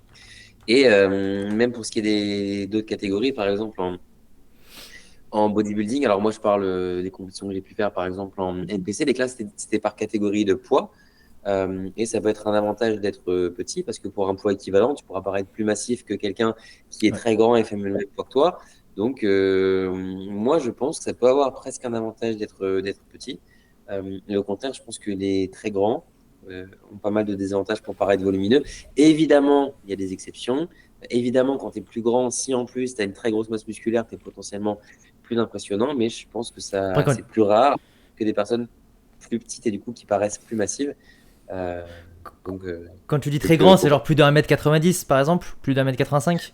le 85, je pense qu'en bodybuilding, ça reste quand même Ouais. relativement très grand. La fourchette, c'est quand Ouais. même entre 1m65 et 1m80, quoi. Pardon? La fourchette, c'est plutôt entre 1m65 et 1m80. Ouais, c'est ça, ouais, exactement. Donc vraiment, faut pas que je sais plus qui a posé la question, mais faut pas que ça te freine. Au Non, contraire, je pense que ça peut être une force dans pas mal de contextes. c'est Voilà. sûr. Du coup, autre question. Pourquoi mettre une tempo et ne pas s'entraîner en, avec le plus de vitesse, style entraînement plus explosif, que pour des raisons de blessure? Attends, pourquoi mettre une tempo et ne pas s'entraîner en explosif en gros?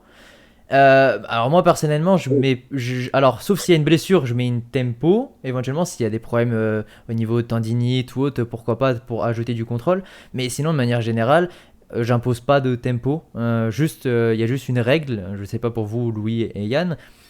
Pour moi, la concentrique doit être explosive parce que c'est elle qui doit ralentir. Plus tu te rapproches de l'échec, plus c'est elle qui va ralentir. Par contre, l'excentrique, elle pour moi, elle doit être contrôlée, mais sans forcément compter des secondes. Du genre, t'es à ta presse à cuisse, t'es en train de descendre. Si c'est le poids qui te descend, tu descends beaucoup trop vite, ben, dans ce cas-là, non, il faut ralentir. Il faut que tu sois maître de ton mouvement, en fait, maître de la charge. Bah, justement, oui, moi je pense que mettre des tempos et être explosif, c'est des choses différentes parce que C'est ça? l'explosivité, c'est sur les concentriques. Tu pourrais très bien me dire, je mets pas de tempo sur la concentrique. Ou au contraire, mettre un tempo de zéro, ça voudrait dire être explosif sur la concentrique. Et encore une fois, il y a à peu près, enfin, il y a 4 phases sur le mouvement. Tu peux choisir un tempo sur l'une et pas forcément sur l'autre. Et je pense qu'une chose raisonnable, notamment pour limiter les risques de blessure, c'est de mettre des tempos sur la phase excentrique, donc sur la phase d'étirement, dans la mesure où moins tu contrôles ta charge, plus elle va accumuler de la vitesse et plus tu auras besoin de force, on va dire, pour contrer cette charge. L'exemple que je donne souvent, c'est si par exemple, tu as une voiture, je ne sais pas, d'une tonne qui arrive sur toi à 2 km/h, tu vas réussir à l'arrêter relativement facilement. Tout le monde a réussi à pousser une voiture. Si elle arrive sur toi même à 20 ou 30 km/h, tu vas te faire écraser juste parce qu'elle a plus de vitesse. Elle fait la même masse. Pareil, pour une barre de l'épée couchée, à masse constante, si jamais tu retiens la barre correctement, elle va peut-être arriver en bas, je ne sais pas, à 1 km/h, tu vas réussir à correctement la pousser. Si tu la lâches complètement, elle va arriver beaucoup plus vite. Et c'est là que tu auras besoin de générer plus de force pour la contrer, comme pour Mm. la voiture, et là où tu pourras justement te blesser. Donc ça me paraît être quelque chose de raisonnable pour le risque de blessure, et donc pour l'hypertrophie sur le long terme, C'est terme, ça. pardon, parce que si tu fais pendant longtemps, tu progresses plus longtemps. Et pour ce qui est de la concentrique, je pense qu'on n'a pas forcément besoin de la contrôler et que ça reste difficile de quantifier un contrôle sur la concentrique avec une suite progressive. Donc, je Ouais, pense qu'on peut être explosif. Et puis voilà. c'est sûr. Quelque chose à ajouter, Je Louis? suis. Ou on passe à une autre Non, question? je pense juste qu'il faut savoir contrôler ses mouvements aux extrémités.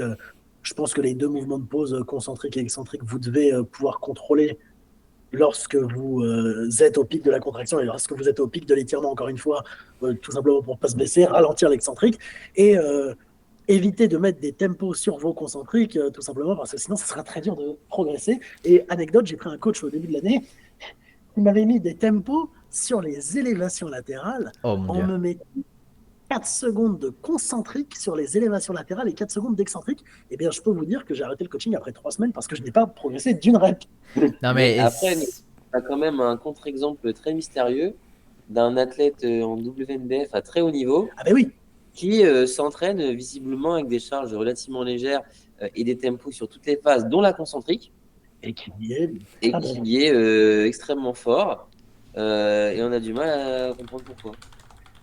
Donc, encore une fois, il doit sûrement surcharger progressivement, mais également tout le problème autour de mettre des tempos, par exemple, sur la concentrique, l'excentrique, c'est comment est-ce que vous comptez vos répétitions, plus vos tempos, plus toujours avoir les mêmes. Déjà, voilà. il faudrait un métronome. Ouais, Parce non. que potentiellement, il faudrait un métronome parce que vous pouvez pas. Peut-être qu'un coup vous allez faire un, 2, 3, et peut-être un coup vous allez faire un, 2, 3, et peut-être Ouais, un coup vous voilà, allez faire ça. un, 2, vous voyez. Donc, Et puis, ce qu'il faut dire, voilà. c'est que la surcharge progressive va devenir beaucoup plus difficile parce que si, par exemple, vous mettez 4 secondes sur la descente et 4 sur la montée, c'est 8 secondes. Et même aux extrémités, on va dire une seconde, ça fait 10 secondes pour une rep. Donc, si vous réussissez à rajouter une rep par rapport à la scène précédente, c'est 10 secondes d'effort. Donc, Mm. ça veut dire que vous avez beaucoup de chance de ne pas réussir à rajouter une rep, mais une demi-rep, par exemple. Et ça devient beaucoup plus compliqué. Donc, à chaque fois, l'incrément de gagner une rep, il est beaucoup plus dur comparé à quelqu'un qui mettrait moins de tempo. Donc, bon, après, chacun ses méthodes. Mais je pense que les grandes lignes, c'est voilà, contrôler quand même relativement l'excentrique pour les risques de blessure. Soyez relativement explosif sur la concentrique pour réussir à progresser correctement. Et puis voilà. Ouais, carrément. 100% d'accord, de toute façon. Moi, je dis Euh, un tempo. Une tempo.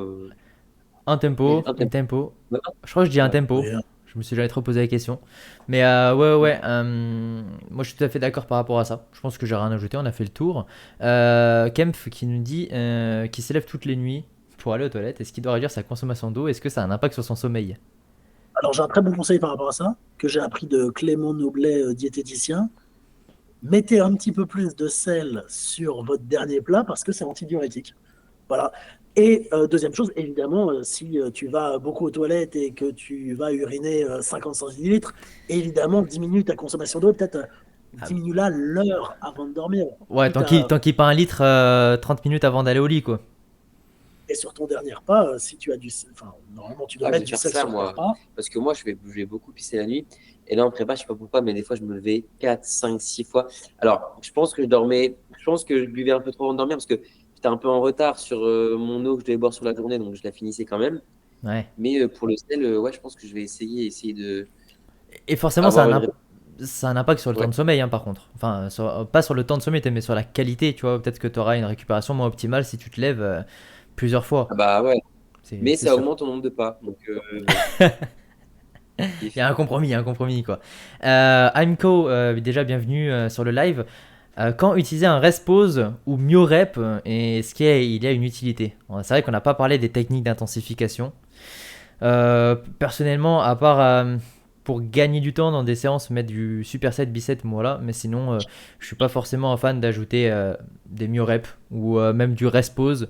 À la limite, du rest pause pour aider à atteindre un peu plus l'échec, tu vois, sur les dernières répétitions en mode tu souffles un petit peu, mais il faut pas non plus que ça soit 30 secondes, tu poses et tu repars, tu vois. Enfin, voilà, c'est juste pour gratter une ou deux reps à la limite. Mais sinon, je sais pas votre avis sur les techniques d'intensification, les myo-reps même. Pour gagner du temps. Bah, en fait, encore une fois, hein, chaque fois, on aura une nouvelle terminologie. Au final, c'est quoi les myoreps, hein? C'est un peu un reste-pause, hein. ouais, alors déjà, oui, Myorep, c'est, pour définir, en pour gros, définir, c'est vous faites Oui. vous allez à votre 10 RM, vous faites 10 reps, vous posez 10 secondes et vous tentez d'en faire 5. Et quand vous ne pouvez plus en faire 5, alors vous vous arrêtez. En gros.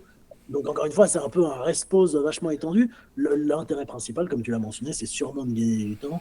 Pour des personnes qui aiment bien travailler avec un volume d'entraînement un petit peu plus important, ça peut être bien. Pour des personnes qui aiment bien avoir des Le techniques d'intensification, ça peut être bien. Ouais, ça peut Voilà. aussi vous et donner un puis, effet plus pumpé, tu sais, des fois de faire des drop sets, t'enchaînes 2-3 séries, mais c'est peut-être pas optimal. Mais c'est juste que comme on a dit avant pour le tempo, c'est peut-être compliqué, tu vois, de mesurer la progression en fait dessus, hein. bah, après, voilà, donc déjà, enfin, ça reste des techniques qui permettent simplement de prolonger un petit peu sa série au-delà de l'échec. C'est peut-être plus difficile à quantifier. Encore une fois, je pense que ça dépend du type de personne et ça peut peut-être être plus utile pour des personnes qui ont du mal à mettre de l'intensité sur des séries simples. Je pense que quelqu'un qui arrive à très bien rentabiliser sa série et aller très proche de l'échec, par exemple sur de la presse à cuisse, ça sera potentiellement difficile, voire même dangereux de faire ça. Pour quelqu'un qui a du mal, bah peut-être que rajouter ce genre de choses, ça permet de lui donner l'impression qu'elle s'entraîne plus dur, de prendre du plaisir ou d'aller chercher des reps qu'elle ne serait pas allée chercher parce qu'elle a du mal à mettre de l'intensité sur une série simple parce que c'est très dur. Faire une série ARR 0 sur la presse, c'est très dur et je connais très peu de personnes qui sont capables de le faire. Euh, Il y a plein de personnes qui ont fait de la presse à cuisse avec moi et qui, au final, reposent de la presse. Et je leur dis, est-ce que si je t'avais donné 1 million d'euros, tu aurais réussi à faire une rêve de plus? Elle m'aurait dit, bah, ouais, 1 million, ouais. Pourquoi je suis Je dis pas visé? J'ai l'impression d'être visé là. et la personne m'avait dit qu'elle était à RR0. Tu dis, bah, du coup, tu te rends bien compte que du coup, non, tu vois. Donc, peut-être qu'il y a des personnes qui ont du mal à s'entraîner dur sur des séries simples, ont besoin de faire des drop sets, donc des séries dégressives, peu importe, comme disait Louis, les appellations, que ce soit du rest pause, etc. Mais après, ce qu'il faut dire, c'est que par exemple, moi, je sais que des fois, sur la presse à cuisse, je reste un petit peu posé, que ce soit 4, 5, 6 secondes sur mes dernières répétitions pour aller les chercher. Peut-être que je fais du rest pause, en fait, pour certaines personnes. Sauf que moi, je n'appelle pas ça du rest pause. Donc, encore une fois, c'est assez subjectif. Mais il n'y a pas de contexte dans lequel on peut l'appliquer. Je pense que ça peut avoir sa place, mais pas sur toutes les séries de toute la séance, parce que c'est quand même des choses qui, si elles sont bien faites, je pense, engendrent pas mal de fatigue. Tout à fait d'accord. Est-ce que tu voulais ajouter quelque chose, toi, Louis? Non, non. Ok, je réponds juste. Ok, on a deux petites questions. Après, je pense que si vous voulez parler d'un sujet, on va pouvoir cut. On sera sur une bonne heure, 1 heure et demie quasiment. Merci à tous ceux qui ont participé, en tout cas, déjà. Il y a Tanguy, du coup, il dit comme quoi il était d'accord avec toi, avec nous, du coup, pour aucune tempo. Cependant, pas d'accord avec Yann, si l'excentrique est plus rapide, le début de la concentrique sera plus facile quand on a plus d'énergie élastique accumulée. Bah, justement, pour la blessure, Là, c'est un problème parce que tu utilises l'inertie pour remonter. en plus. Donc, En plus. Bah, tu es en train de dire que c'est bien parce que ça rend le mouvement plus facile, mais en fait, tu n'as pas envie de le rendre plus facile, le mouvement.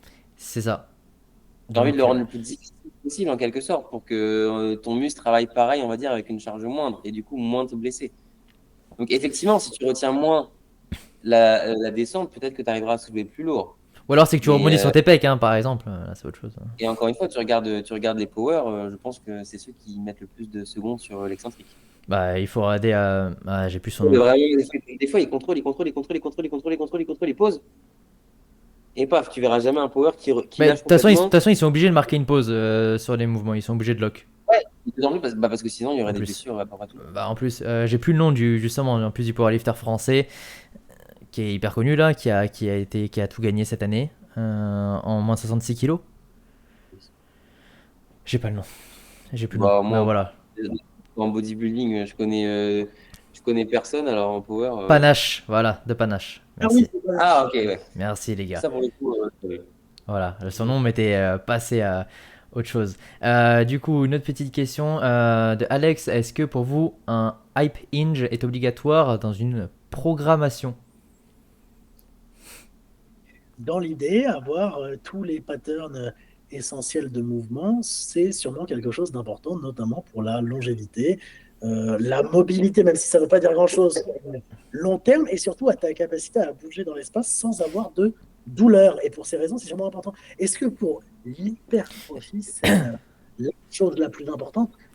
Je ne pense pas que si tu as beaucoup d'autres mouvements complémentaires, que ça pose un problème si tu n'avais pas de hip hinge, mais pour la longévité, c'est sûrement quelque chose d'important. C'est un petit peu comme si on posait la question, tu sais, de travailler les muscles sur la portion et plus étirée, raccourcie ou mid-range, tu vois, par exemple.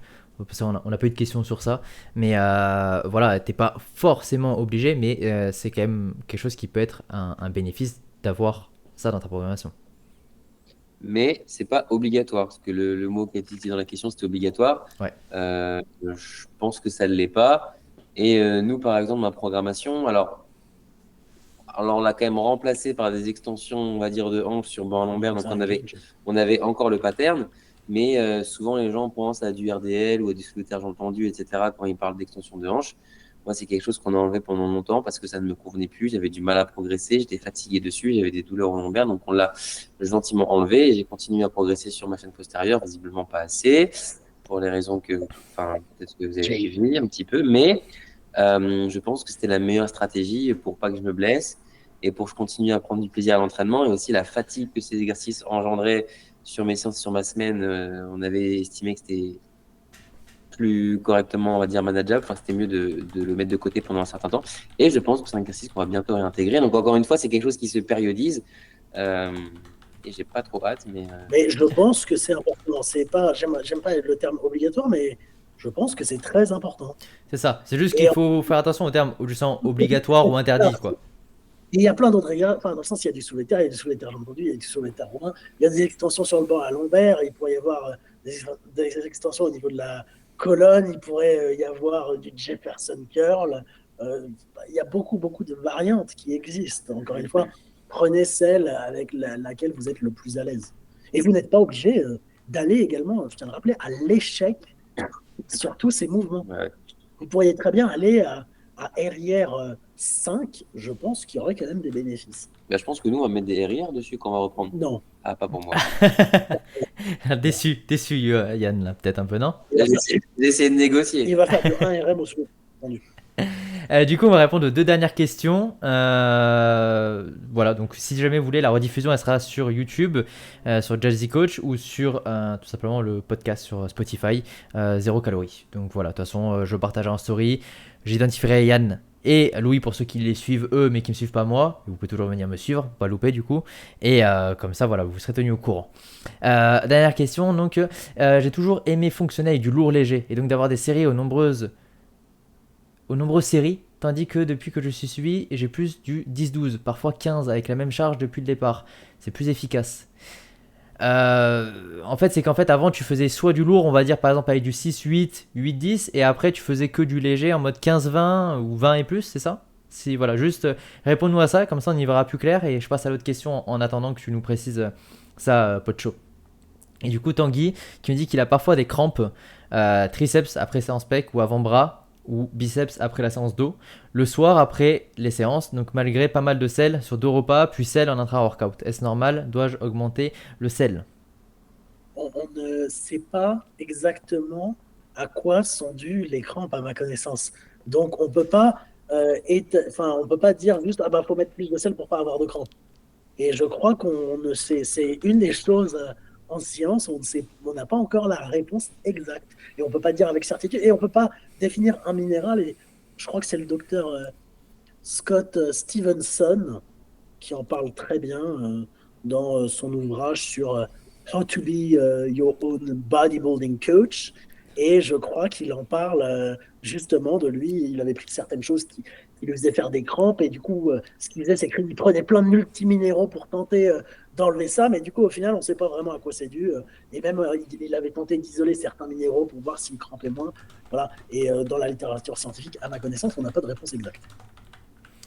Bah voilà. Yann, du coup, je pense que t'as rien à ajouter hein, de toute façon. Après, vu qu'il n'y a pas de réponse générale, pourquoi pas tester des trucs sur soi?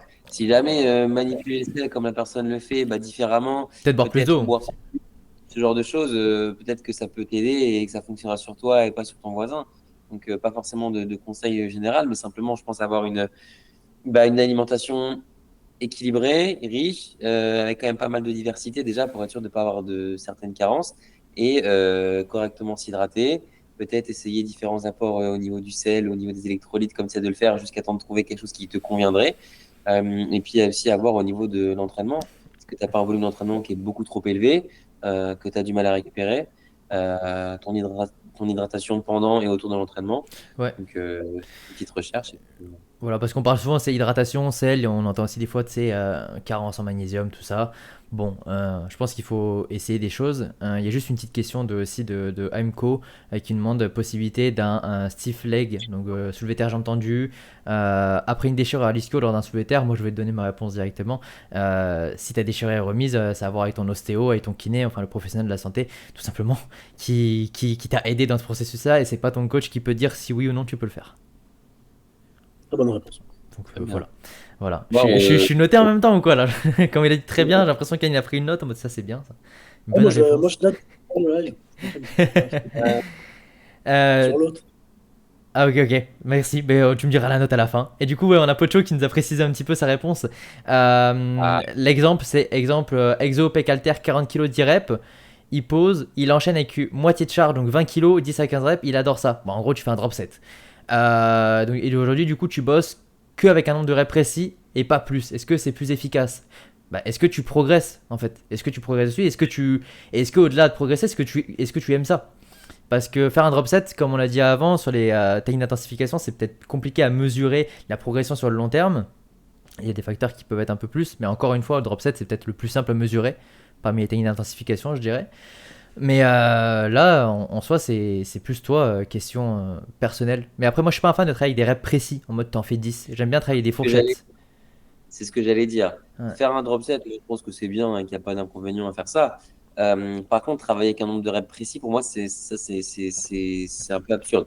Ouais, C'est-à-dire que si demain, je te dis, tu fais 40 kilos à 12 reps, bah déjà, ça se trouve, tu seras pas en forme et tu n'arriveras pas à faire 12 reps. Donc, t'as pas respecté. Et si tu es très en forme, bah, c'est dommage de s'arrêter aussi à 12 reps. Donc, travailler avec des fourchettes de répétition, pour moi, ça fait plus de sens. Et comme ça permet de gérer ton effort. Et même si vous avez une fourchette de répétition, par exemple, je sais pas, entre 9 et 12, et que vous êtes extrêmement en forme et qu'à 12, et bah, vous sentez que vous pouvez en faire deux ou trois, vous avez le droit, je pense, d'aller au-delà de cette fourchette de répétition. Parce que c'est quelque chose qu'on n'a pas parlé, mais je pense que les fourchettes de répétition, c'est pas très important. Je pense que ça dépend des exercices, mais je pense que c'est pas très très important. Donc, si votre coach vous a mis 9, 12, mais qu'un jour vous êtes en forme et vous pouvez en faire 14, c'est ça. bah, allez-y et Ouais, ce sera pas plus ou moins délétère. efficace. Ouais. Donc, dès que vous faites des répétitions cohérentes, je sais pas, entre 3 et 20, 25 pour vraiment prendre large, même 30 potentiellement, euh, je pense qu'il n'y a pas énormément de différence. C'est peut-être bien d'inclure une certaine variété dans le bénéfice du doute, mais un nombre de répétitions fixe, je trouve ça bizarre. Ça veut dire qu'on va Ouais, directement dire votre effort. C'est comme si on vous dit, bah, tiens, demain, tu me fais un 100 mètres en tel nombre de secondes. Déjà, c'est dur de le faire. Et alors, c'est peut-être pas un bon exemple parce que peut-être que des fois, tu voudrais travailler. Mais par exemple, peut-être pour une période de deload, ça pourrait avoir du sens. Te dire, bah, tiens, tu me fais telle répétition à telle charge, qu'on sait que ça va correspondre à un effort facile pour toi, ouais. mais dans une optique de progression, qu'on t'impose déjà ce que tu vas faire. Peut-être que pour des sports de force, ça, c'est bien. Oui, là, bah, Euh, parce que là, en fait, on connaît le 1RM, tu sais, donc on peut vraiment venir mesurer. Pour auto-réguler, ça peut être bien. Mais après, moi, je suis pas trop fan parce qu'il y a aussi un aspect en mode, la personne, si tu lui en mets 12 et qu'elle s'arrête à 10 ou 11, elle peut avoir soit l'effet ah, j'ai échoué, j'ai été nul, donc tu sais par rapport, donc ça peut avoir un impact moral. Et il y a aussi l'autre cas de figure, la personne elle arrive à en faire que 10, mais elle va absolument en faire les 12, donc elle va en faire deux dernières complètement dégueulasses et qui sont pas du tout standardisées comparées aux 10 avant. Donc du coup, au final, il dit j'en ai fait 12, mais les deux dernières, bah, en fait, techniquement sur papier, elles ne comptent pas. Enfin, parce que pour Ouais. moi, si c'est pas standardisé, c'est compliqué à intégrer parce que ben, si le 1er janvier tu fais 12 reps au bench qui sont parfaites, que la semaine d'après t'en fais 15 mais que les 3 dernières elles sont dégueulasses, et que la semaine d'après t'en refais 13 et t'as l'impression d'avoir régressé alors que les 13 sont parfaites, tu vois, il y a ça à prendre en compte. Donc standardiser les répétitions c'est aussi important. Voilà. Du coup on a répondu à la dernière question. Est-ce que vous voulez aborder un dernier petit sujet ou c'est bon pour vous de votre côté? On a fait quand même 1h30 donc libre à vous. Bah, écoutez, moi, je pense qu'on a fait le tour. C'était très Ouais. sympa. Merci beaucoup. Ouais, Puis, merci d'avoir accepté l'invitation, les gars. Merci à tous ceux qui ont participé. C'est vraiment cool. Un petit peu un format différent. Pour les nouveaux, du coup, c'est tous les dimanches. Mais là, c'est le dernier de l'année. Le prochain, on va se retrouver le 7 janvier. Et si je me trompe pas, c'est avec JR Body. Donc, Jérémy, que vous connaissez bien. Voilà. Donc, je serai Parfait. avec lui. Donc, je vous laisse noter ça dans votre agenda. Et on se dit à très vite, les gars. Et à très vite, le chat. Et merci d'avoir participé. Bye. Ciao, les gars. À plus. Eh bien, 1h30, je ne pensais pas qu'on avait parlé autant. t'as arrêté d'enregistrer? Ouais.